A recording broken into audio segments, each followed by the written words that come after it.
네, 안녕하세요. 끝판왕장입니다. 우리 구독과 좋아요, 알림 설정, 그리고 댓글까지 부탁드리겠습니다.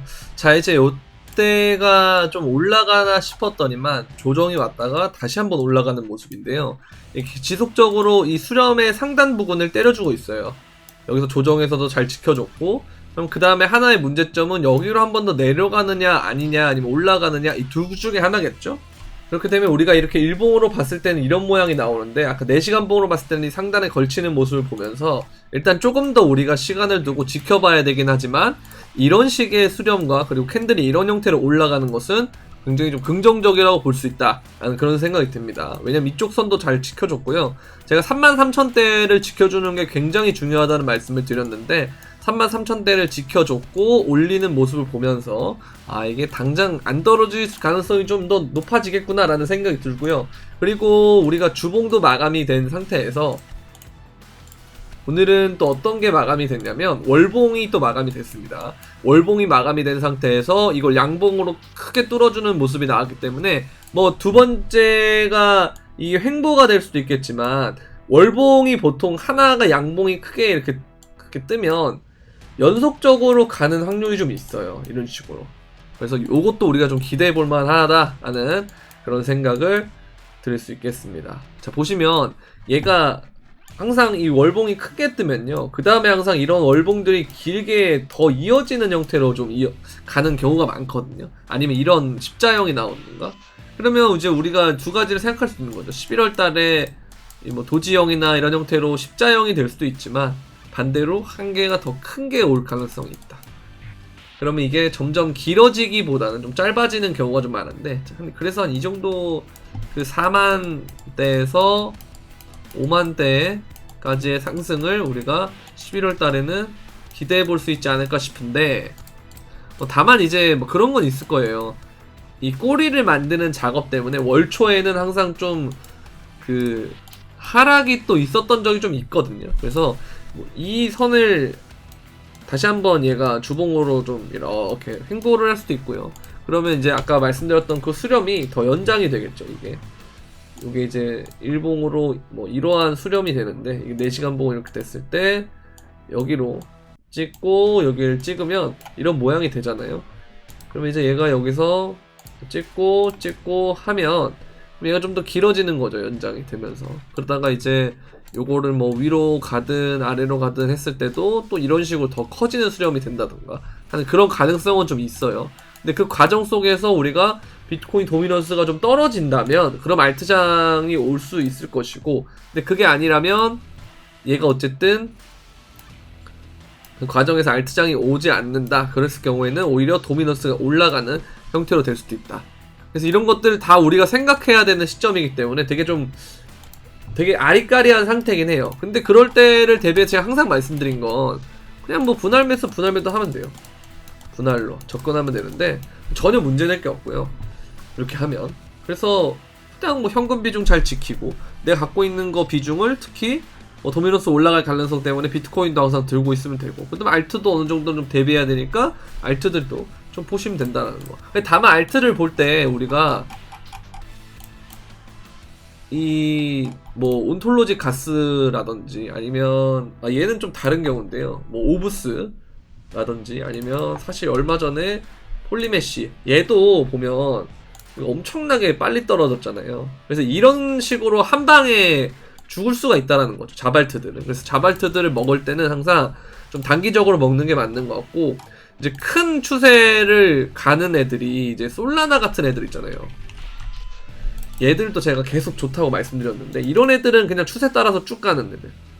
뭐 체인링크도 마찬가지일 거고 그런 애들일 거고, 그걸 내가 놓쳐서 못 잡겠다 하시는 분들은 뭐 이더리움 클래식도 괜찮게 노려볼만 하고요. 그 다음에 이제 폴리곤도 볼만하고, 그 다음에 또 뭐가 있냐, 저 리플도 이제 어제 보니까 좀 올랐거든요. 이러다 좀 죽긴 했는데, 이거는 제가 따로 영상을 또 만들 거예요. 리플릭스로 또 만들 건데, 간략하게 제가 설명을 해드리자면 이 차트가 너무 좋습니다. 얘는 지금 차트 너무 좋아요. 보면 주봉에서 봤을 때 이동평균선을 다 끌게요. 보면 이 지점들을 쫙 지켜주고 있고 큰 수렴대가 이렇게 있는데, 그럼 거의 얘가 지금 이 상단으로 향할 것 같다라는 생각이 들어요. 다만 그 과정 속에서 뭐 이런 행보를 또 할 수도 있겠지만 어쨌든 큰 방향성은 이런 식으로 갈 가능성이 높다라는 거. 그리고 얘가 이걸 지금 제가 로그로 놔둬서 그렇지 그냥 일반 차트로 보잖아요. 이미 뚫었어요 이때. 그래서 이런 것들을 좀 잘 지켜보면 훨씬 더 좋은 그림이 나오지 않을까. 뭐 이렇게 놓고 본다면 아직 덜 뚫리긴 했지만 이렇게 고점과 고점을 이었을 때는 지금 뚫은 상황이기 때문에, 그래서 이걸 뚫고 리테스트를 하고 올라가는 상황이다 라고도 볼 수가 있어요. 그래서 여기서 뭐 한 번 더 이렇게 갈 수도 있겠지만 이렇게 가는 게 조금 더 확률이 높기 때문에 리플도 좀 좋지 않을까라는 생각이 듭니다. 근데 이제 여러분들이 리플 올라갈 것 같다고 들고 있으면 항상 이제 다른 코인들이 먼저 가서 상대적 박탈감 때문에 이제 내가 물량을 못 들고 있겠다 싶으면 그냥 조금만 들고 있으면 되는 거예요. 아시겠죠? 이런 것만 잘 지키시면 된다라는 거. 그럼 뭐 이제 이더리움이 또 오른다 그러면 이제 그때 또 레이어 2 애들 보는 거죠. 아비트럼 이런 애들도 좀 보고. 그래도 뭐 차트 잘 만들어주고 있거든요. 지금 이 1200원, 1250원대 이 가격대를 좀 지켜주면, 그러면서 얘가 여기서 매물대를 쌌잖아요. 그러면 이 모양을 만들어주고 또 올리는 그런 시나리오가 나올 수 있기 때문에 아비트럼도 괜찮은 모습을 보인다라고 볼 수가 있습니다. 자, 그리고 이제 헤지펀드 전선, 이제 드러켄밀러가 원래는 비트코인이 엄청 좋다고 그랬거든요. 근데 보유 비트코인이 없었다. 좀 실수라고 생각한다. 근데 뭐 금을 갖고 있는데 투자 효과는 비트코인이 더 좋은 것 같다. 젊은 층에서는 비트코인 인기가 많다. 이런 얘기를 하는데 뭐 되게 좋은 말이라고 생각을 하고요. 근데 왜 없는지는 이해가 안 가지만 어쨌든 우리가 이제 앞으로 그 MG를 넘어서 잘파라는 게 나올 건데요. 얘들은 아예 디지털에 익숙해진 세대라 오히려 금이나 뭐 주식보다도 암호화폐를 더 좋아하는 세대가 있을 수 있어요. 그래서 뭐 이런 것들도 얘기한 게 이제 젊은 사람들 취급이 훨씬 수월하고 10여 년대 비트코인을 가치 전환선으로 본다라는 게 이제 그런 의미로 얘기하는 것이 아닌가라는 생각이 들고요. 그래서 이런 부분들도 잘 체크해 볼 필요가 있고, 그 다음에 이제 비트코인이 시장가 매수가 증가해서 가격 상승이 기대가 된다라고 하는데, 이 시장가 매수가 좀 높아질 때마다 가격들이 굉장히 올랐던 모습이잖아요. 이렇게 보면은 얘도 마찬가지고. 그래서 시장 심리가 좋지 않을 때도 시장가 매수 주문이 늘면 가격 상승으로 이어질 수 있다, 이런 얘기를 하고 있고, 그리고 이제 비트코인은 주간 과매수 상태에 이르렀지만 여기서 끝나지 않을 거다라고 보는 게, 이때도 다 그래요. 16년 때도 보면은 과매수를 찍어도 이걸 찍는 그 순간부터 계속 올라갔거든요. 뭐 조정이 있긴 했지만 지속적으로 우상향 추세를 띠면서 올라갔던 상황이고, 그 다음에 2020년도도 말에 이걸 찍은 다음부터 엄청난 상승이 일어났었고, 이때도 마찬가지고요. 그래서 지금도 이런 가매수 구간이 떴는데 이때는 뭐 조정이 올 수 있겠지만 꾸준하게 올라갈 가능성이 높다. 이 부분 우리가 좀 생각해 볼 필요가 있다라고 보이고요. 그리고 이제 뭐 로그 차트를 보면은 이러한 모습이 보이기 때문에 18만에서 20만을 갈 가능성이 있다. 뭐 요 얘기를 하고 있고요. 녹색 라인으로 편입되면은 굉장히 높이 올라갈 거다. 뭐 이런 얘기를 하고 있습니다.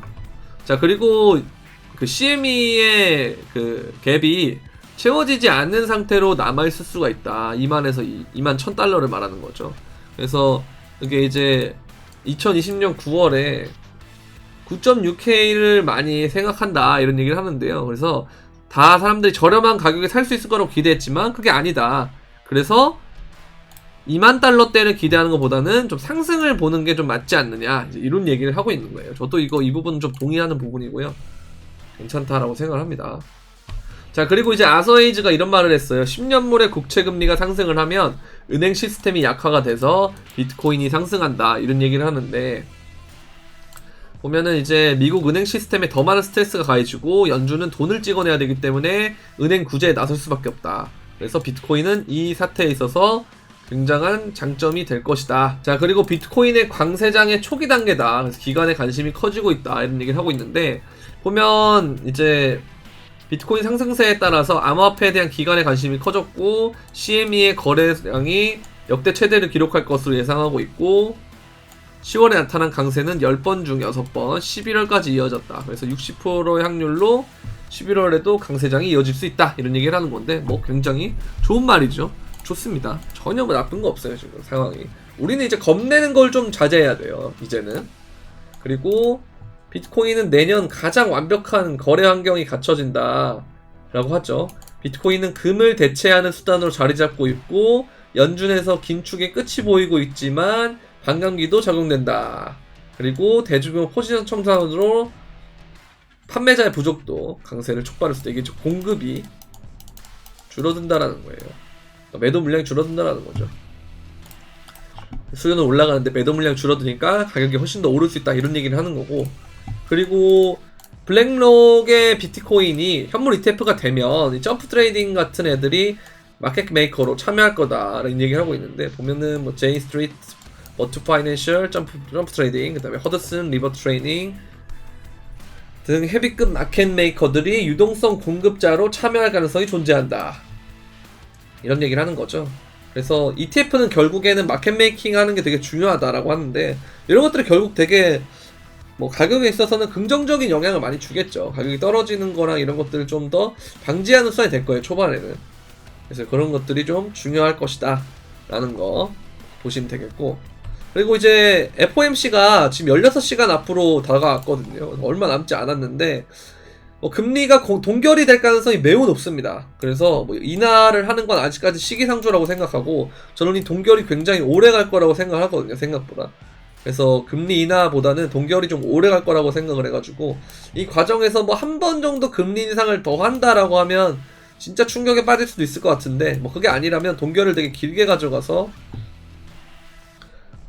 그 다른 이렇게 심리 자체를 좀 죽이겠죠. 그런 과정에서 자산 시장이 반등을 하고, 그러면서 특히 코인이 제일 많이 수혜를 입는 이제 그런 구조가 되지 않을까라는 생각을 하고 있고요. 이제 물가 자체는 우리가 중동의 전쟁이 일어났음에도 불구하고 유가가 생각보다 오르지 않고 있죠.